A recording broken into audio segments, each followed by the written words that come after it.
চষে বেড়াচ্ছেন মেনন, আব্বাসের উঠান জমজমাট।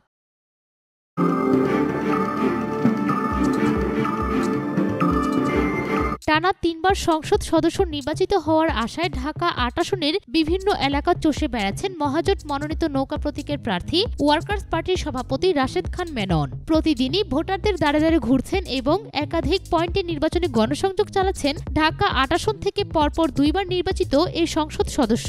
তবে তার প্রধান প্রতিদ্বন্দ্বী ধানের শীষ প্রতীকের প্রার্থী বিএনপির স্থায়ী কমিটির সদস্য মির্জা আব্বাস মাঠে নেমে প্রচারণায় যথেষ্ট পিছিয়ে।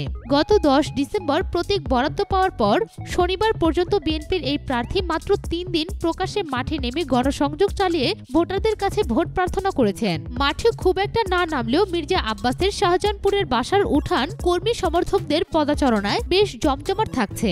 রাজধানীর গুরুত্বপূর্ণ এলাকা মতিঝিল, রমনা, শাহবাগ ও পল্টন এলাকা নিয়ে ঢাকা ৮ আসন গঠিত।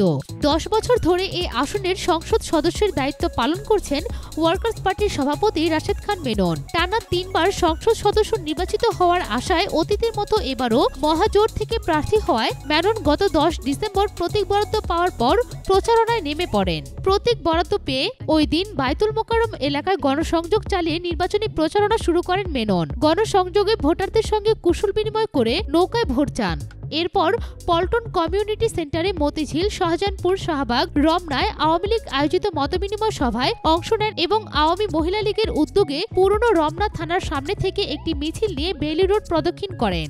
এরপর প্রথম দিকে সীমিত আকারে প্রচারণা চালালেও গত ১ সপ্তাহ ধরে সকাল সন্ধ্যা নির্বাচনী গণসংযোগ চালাচ্ছেন মহাজোটের এই প্রার্থী। প্রতিদিনই বিভিন্ন এলাকার ভোটারদের দ্বারে দ্বারে ঘুরছেন। মতিঝিল, পল্টন, শাহবাগ, ঢাকা বিশ্ববিদ্যালয়, ঢাকা মেডিকেল কলেজ হাসপাতাল, শান্তিনগর সহ নির্বাচনী এলাকার বিভিন্ন স্থানে নেতাকর্মীদের সঙ্গে সরব উপস্থিত থাকছেন রাশেদ খান মেনন। তবে ঢাকা বিশ্ববিদ্যালয় এলাকায় তুলনামূলক বেশি গণসংযোগ চালাচ্ছেন তিনি।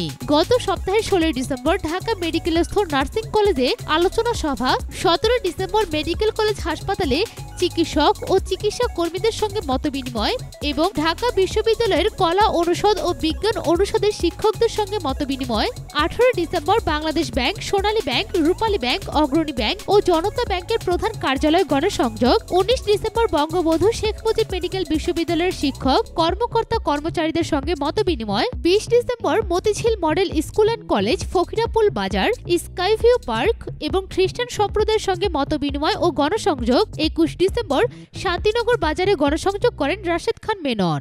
আজ মহাজোটের এই প্রার্থী ঢাকা বিশ্ববিদ্যালয় এলাকায় গণসংযোগ চালান এবং ফকিরাপুল টিএনটি কলেজের সামনে থেকে গণমিছিলে অংশ নেন। ঢাকা বিশ্ববিদ্যালয় এলাকায় গণসংযোগ চালিয়ে মেনন বলেন, ঢাকা বিশ্ববিদ্যালয় মুক্তিযুদ্ধ, স্বাধীনতা ও অগ্রগতির পক্ষে সব সময় ভূমিকা রেখেছে। এখানে সাম্প্রদায়িকতা ও মৌলবাদের কোনো স্থান নেই। ঢাকা বিশ্ববিদ্যালয় তার অতীত ও ঐতিহ্য অনুযায়ী সব সময় মুক্ত চিন্তা ও মুক্ত বুদ্ধির চর্চা করেছে। বাংলাদেশের সর্বোচ্চ এই বিদ্যাপীঠ স্বাধীনতা যুদ্ধে গৌরবময় ভূমিকা রেখেছিল। আগামী ৩০ ডিসেম্বর একাদশ জাতীয় সংসদ নির্বাচনে তারা ভোট দিতে ভুল করবেন না।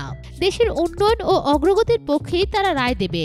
অপরদিকে আনুষ্ঠানিকভাবে প্রতীক বরাদ্দ পাওয়ার পর বিএনপির প্রার্থী ওই দিন গণসংযোগ চালাননি, তবে শাহজাহানপুরের নিজ বাসায় দোয়া ও মিলাদের আয়োজন করেন। ১২ ডিসেম্বর প্রথম গণসংযোগ চালান মির্জা আব্বাস। এরপর গত সপ্তাহের শনিবার সেগুনবাগিচা বাজার এলাকায় গণসংযোগ করেন তিনি। ওই গণসংযোগে বিরোধী পক্ষ থেকে বাধা দেয়া ও হামলা চালানো হয় বলে অভিযোগ করেন ধানের শীষের এই প্রার্থী। এরপর টানা ৫ দিন কোনো গণসংযোগে না নামলেও শুক্রবার ২১ ডিসেম্বর প্রায় ১০০০ খানেক কর্মী সমর্থক নিয়ে রাজধানীর শান্তিনগর ও রাজারবাগ এলাকায় গণসংযোগ করেন মির্জা আব্বাস। ওই গণসংযোগ থেকে তিনি বলেন, মাঠের অবস্থা ভালো না, আমরা চোরাগুপ্তা কায়দায় প্রচারণা চালাচ্ছি।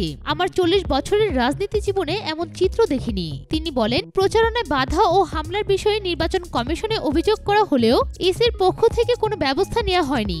ইসি মনে হয় কথা বলতেও জানে না আর কানেও শোনে না। ইসি মনে হয় কিছু দেখেও না।